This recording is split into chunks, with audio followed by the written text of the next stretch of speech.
Ladies and gentlemen, welcome back to another instant reaction. This time post Arsenal away to Preston North End in the Carabao Cup, EFL Cup, Carling Cup, Coca-Cola Cup, Worthington Cup, all of the cups. Basically the League Cup, yeah. So this game, I won't lie to you, I was not best pleased we had to play it away from home, but in a way I'm kind of glad that we did, because it's prepping us for a very tough month of away fixtures. I mean, we've got Newcastle and then Inter and then Chelsea all the way from home. So I suppose it's good to get the boys on the road now. I don't know where to really start here, other than the fact that I feel like it really gave me Arsene Wenger prime 2007, 2008, 2009 times, where we would just put out some youngsters there, mix with a little bit of experience away to these sides and get the job done really well.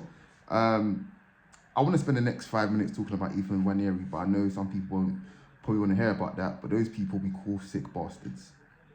But yeah, this boy is dynamite, and that goal he scored, that's very normal for him. That's what he's been doing since he was 15 years old. He's 17 now. Since he was 14, 15 years old, those are the type of goals he's been scoring. Very normal for him, and it's very good to see that he's doing it, at the senior level now, and he's been trusted by Arteta. Arteta's been accused of, how are players supposed to stay when they can't see a pathway, blah, blah, blah, and all that rubbish. Just, people over dramatize and stuff because they're bored and whatever else. But I genuinely think, yeah, if you're good enough, you're old enough, and that boy is more than good enough. Like, he's one of the best academy prospects I quite frankly have ever seen at Arsenal by a very long distance.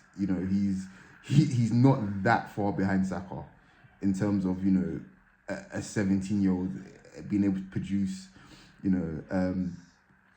at the senior level. But yeah, his goal.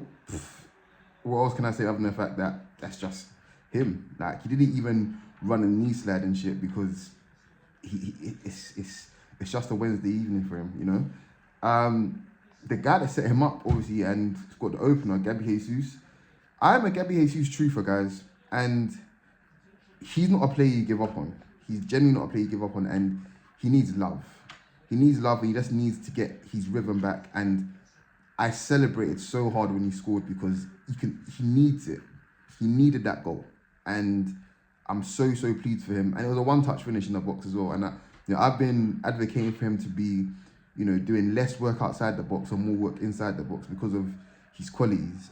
He looked really physically sharp today. I don't know whether that was because he's gone down a level playing against a championship team, but he looked very sharp physically and he worked incredibly hard. And I'm sure Arteta is going to be very pleased with him. And I'm 99% certain. So you got the Tottenham and City game in the background. I'm 99% certain that he will get minutes on the weekend as well because of the work he's put in. Arteta is very much a merit-based coach. He has his faves, obviously, for obvious reasons, but he is. I think he's quite a fair coach. Yeah, very happy for him. The starting 11, I won't lie to you, I was very shocked to see Timber start. I was very shocked to see Martinelli start as well. To be honest, I thought this was a game where we'd see heavy rotation, but we still got the baby, we still got Nwaneri in, we've got Kivior in, we got Tommy Setford in, making his debut finally. 18-year-old goalkeeper away from home. He looks to be a very decent prospect at the very least. So happy for him, and he got a clean sheet as well.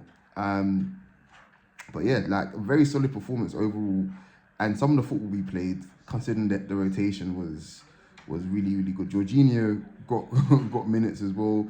Zinchenko, I think he got his first set of minutes since the opening day. I want to need to double check that, but I'm pretty sure he did.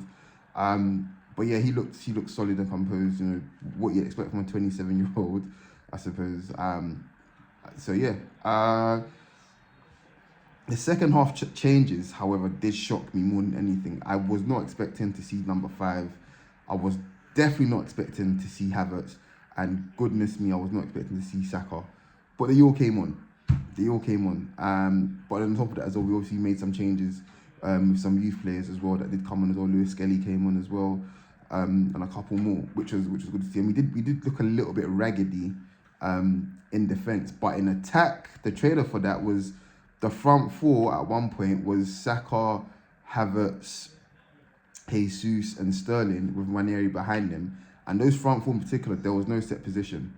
Like, the rotations were really, really nice. And I think Arteta's kind of... It's not even that it's intentional, but I think he's just trying to show... He's just trying to give these boys and show these boys that, look, yeah, I have my rigid structure kind of thing, but it's for good reason. But you boys are more than good enough to figure shit out on your own. And it kind of puts to bed a lot of the bullshit that people talk about him being this defensive and strict coach and whatever, blah, blah, blah, when year on year for the last 2 years, he's broken our goal scored record.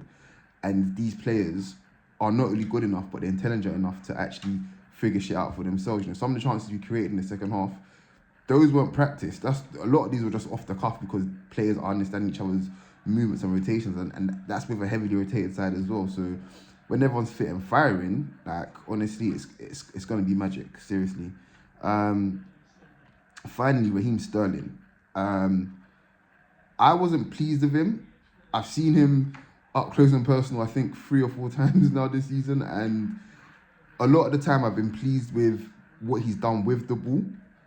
Not overtly pleased, but just, you know, quite pleased with what he's done with the ball. But the off-the-ball work, which is a huge part of playing for Arsenal in 2024, has been up to scratch. But today, I mean, I saw in like in the 88th minute or whatever it was, him sprinting back to help his fullback out. And I was like, that's exactly that's what's going to keep getting you minutes.